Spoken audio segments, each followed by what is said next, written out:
The Korthax Empire had conquered 17 star systems without breaking a sweat. Their bioweapons could reduce entire populations to screaming puddles of organic matter within hours. Their gravity bombs could crush planets into dense marbles.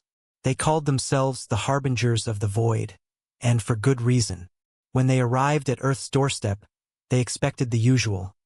Panic, desperate negotiations, maybe a few days of pathetic resistance before inevitable surrender.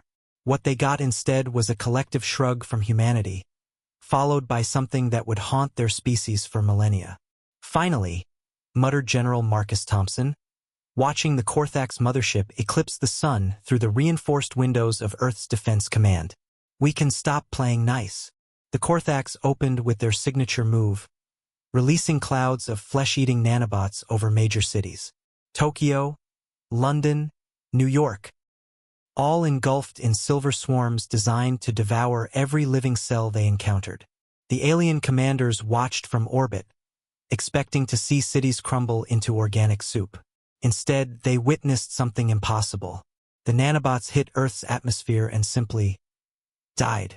Billions of them, dropping like metallic snow, completely inert.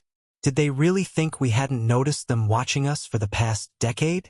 Lieutenant Colonel Rebecca Hayes asked, fingers dancing over her console.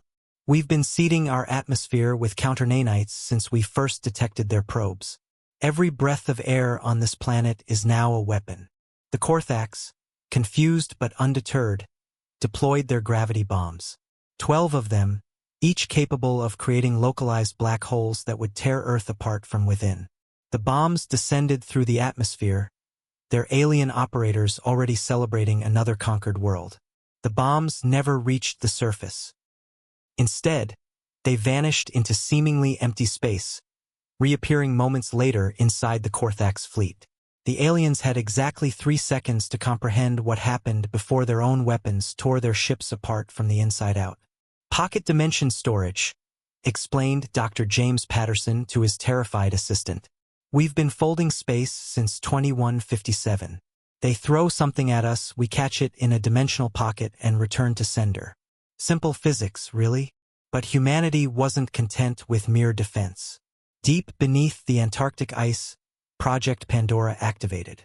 20 years in the making, it was humanity's answer to the question, what if we need to fight dirty? The answer was a swarm of self-replicating machines, each no larger than a grain of sand, designed with one purpose, to disassemble matter at the atomic level and rebuild it as more of themselves. The Korthax survivors watched in horror as their damaged ships began to dissolve, eaten away by an invisible plague that converted their advanced alloys into more hungry machines. Within hours, the mighty Korthax fleet was reduced to an expanding cloud of Earth-controlled nanomachines. The funny thing about being the new kid on the galactic block, General Thompson said during the emergency session of the Galactic Council, addressing the terrified faces of a dozen alien species via hologram, is that everyone assumes we're weak, that we're primitive, that we haven't spent our entire evolutionary history perfecting the art of war against ourselves. He paused, letting that sink in. We invented nuclear weapons and used them on ourselves just to make a point. We created biological weapons so horrific we had to ban them by treaty. We've got weapons in storage that we're too scared to test because we're not sure they won't ignite our atmosphere or create a false vacuum that destroys the universe. The Zafrani ambassador's tentacles trembled. You're bluffing. Thompson smiled, a cold, predatory expression that made several aliens step back from their holograms. The Korthax thought that too. Want to test us? Within a week, Earth received 17 applications for alliance treaties. Within a month, humanity was offered a permanent seat on the Galactic Council. The official reason was recognition of Earth's rapid technological advancement.